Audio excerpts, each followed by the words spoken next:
if you like chuck roast cooked low and slow in the oven, I have the perfect recipe for you. Stay tuned. Hey y'all, so today I'm doing a roast with potatoes and carrots, with rice, purple whole peas, and I made me some cornbread. Trying to cut back on the carbs, but so here it is. All I did was season the roast, dusted it with a little flour, and frying it on both sides. And then we're going to put it in the oven, and I'll come back and show you what that looks like when we get to this part of it. All I did was season it with Tony's, salt, pepper, garlic, and onion powders, a little accent. And I also use, I love this on my meats. This Montreal, it's a grill mace, but it's steak seasoning. But I love this, love it, love it, love it on my steak. I'll be back when this gets through frying, and we're going to the next step. Stay tuned. Okay, here it is. We fried it on one side, we flipped it. So we're gonna let it cook on it. Remember, we're gonna bake this. All of my gravies, fun fact, all of my gravies, I like cooking them in the oven. My motto for a really good flavored gravy is low and slow. I just don't like it cooked over the stove. I don't. Okay, this is my second roast that I'm cooking here. I'll be back. Okay, so here's the second side. We're going to go ahead and, actually, y'all, I have two. Y'all know I don't cook. I cook on Sunday for Monday. Only thing about this though is red meat. I don't like to eat red meat but once a week. So I'll have it tomorrow and the next day. And I don't know about the rest. I may have to do me, I don't know. We're going to see. But anyway, I'm going to come back and show y'all my next step. Now, if you have anything left in the bottom of the pan, do not, and I've seen people do this, you do not want to throw that away. That is flavor and everything. Right? So, I've been watching different videos, and I noticed that some cooks, and I've seen the Jamaicans do this, you know how we cut up? Well, I'm a Southern cook. We cut up our vegetables and we chop them up. Well, I see where they kind of crush theirs up and they put them in there like that. So let me get this. And I've done it, and it really makes for a good gravy. So if I can show y'all, I did it in my Ninja thing. So I'm going to just show y'all. Now, what it is, it does have water now, so it might splash on you.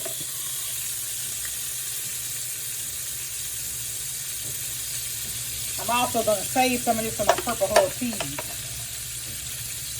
That's onion. That's yellow onion.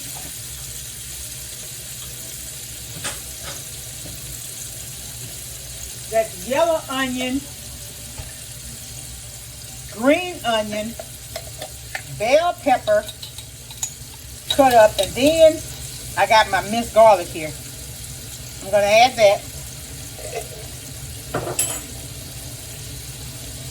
Another thing, y'all, don't use that metal on your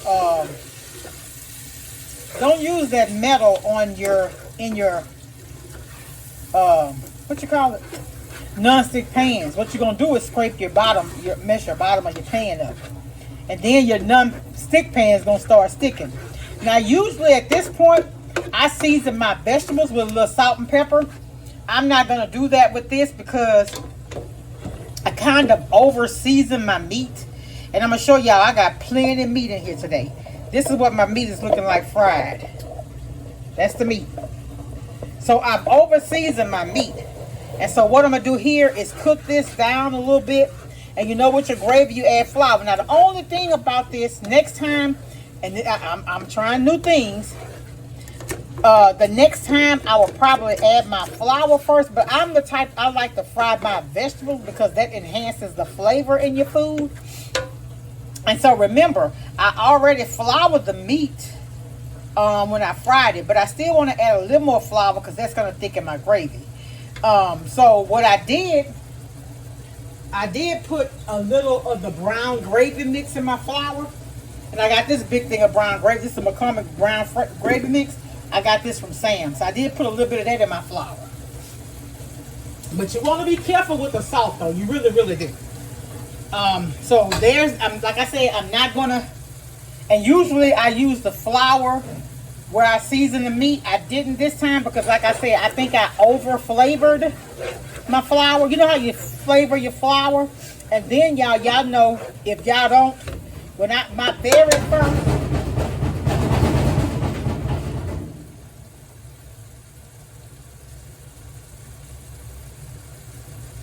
if y'all didn't know, my very first video, you can go back 9, 10 years. I've been on here a long time. I hadn't done a lot of videos, you know. I hadn't been doing a lot of cooking videos, but you'll see on my videos many years ago, I used Lipton onion soup, so that ain't nothing new for me. I learned to use Lipton onion soup in my beef dishes way back in the day. Anyway, so that's that. We're going to add a little flour. The only thing I don't like about this, I don't like how the flour cooks in there, because remember, because we took our vegetables and did them like this, it drew water, right? So it's probably going to make the flour a little pasty. So I think what I'm going to do, I'm going to let some of the water fry out of this. Because see, it sucked up all the oil, so that water is going to have to fry out. Or what I may do is slide this to the side, put the flour on the other side. I don't know, some kind of way I'm going to do it. This is a new way of doing it. Something new I tried. I like the flavor of it. When I fried the chicken wings and made the gravy, I might show y'all a little clip here. And you can see where the gravy looked like it was kind of, you could actually see the texture of this stuff in that gravy. But when I tell y'all that was the best fried, the best smothered chicken. Now usually y'all know now when I smother my chicken, I do oven smother, where you don't have to use all that grease and flour. You do use some, but not a whole lot. That's all the flour I'm going to use, because the Lipton onion soup has it thickens it. And also, I'm just see how I'm doing this over here on the side. I don't want it to get too pasty, but I guess let's just go ahead. Let's go ahead. Let's do the darn thing. We're going to brown it out, right? Yeah. I don't want to add any more grease. It was quite a bit of grease in there. And y'all know for every beef dish you want to use your Worcestershire. What's this here sauce? So that's what that looks like. We're going to let that brown a little bit though. But this time, they didn't have the kind of Worcestershire sauce I normally use. I got this time from Brookshire's. But my sister said, this man said he don't know how to pronounce it. He called it, what's this here sauce? Oh, goodness. All right, so we're going to let this fry a little bit. And I'm going to come back and give y'all the next step, which is going to be just adding, I might add a little bit of, I really don't want to add any more salt content to this. Because like I said, I think I over salted it just a tad. But I am going to use just a little bit, not a lot. I get this big thing of Knorr's from Sam's. They don't have it in my store. I had to order it in. Look how big it is. It's actually 40 ounces. I think it's like $5 or something. And so this lasts me, oh my goodness, I bought this at the beginning of the year probably. Because you know that stuff's salty. You don't want to use a whole bunch of it.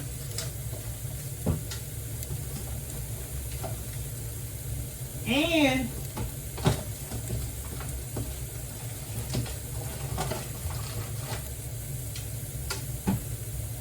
all right, so that's all I'm gonna put. Now we're gonna add some water.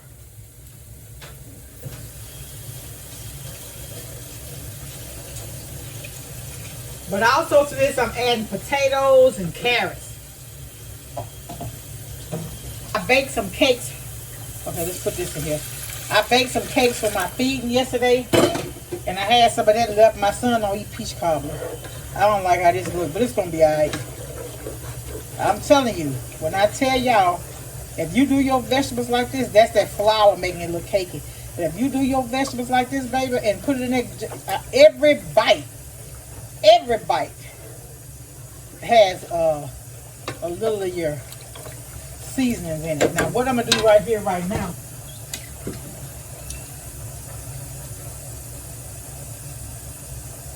And this has very little sodium. This is the kitchen bouquet. I used to not use this, but one of my church members got me hooked on it now.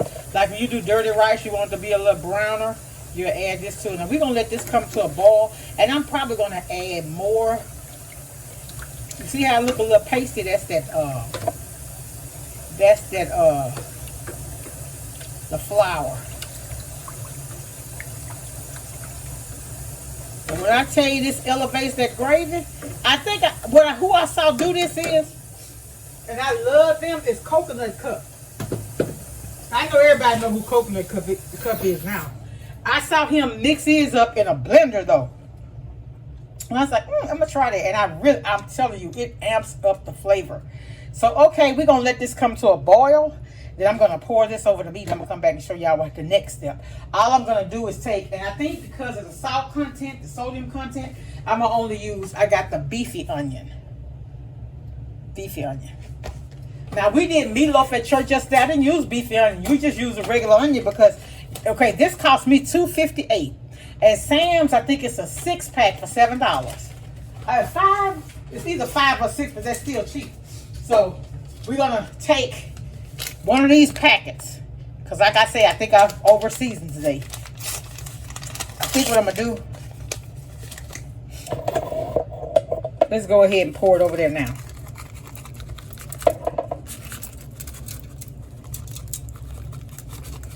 Pour it over there. And the reason why you wanna jump start, see how y'all see how thick that is? That's the flour right there. The lumps. When I tell y'all that is so flavorful.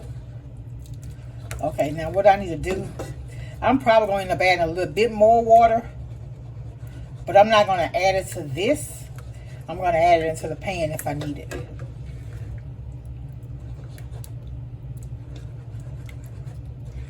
All right, now I'm going to come back because I'm going to go ahead and pour this over the meat.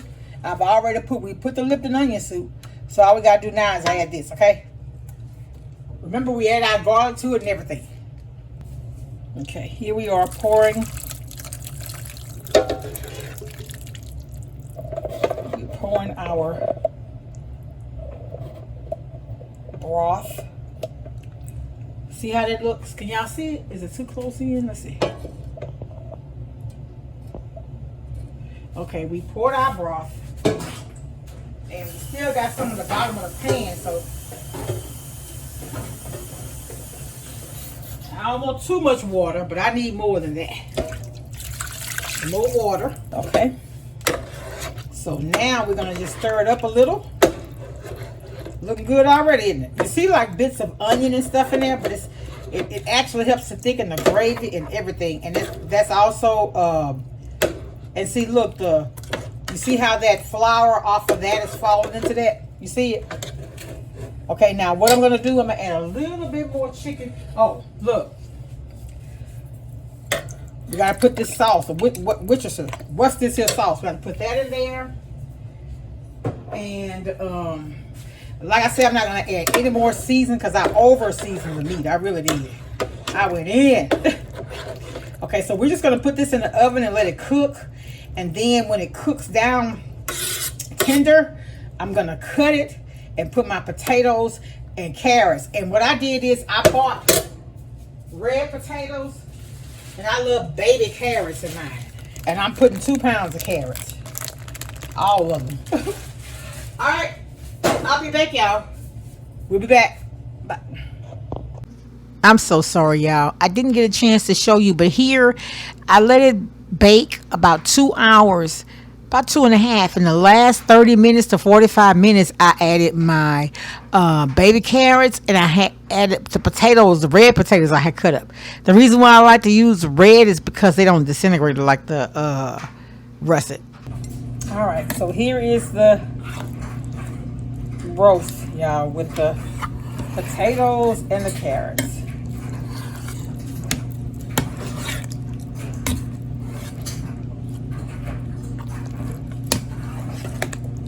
This is Sunday dinner.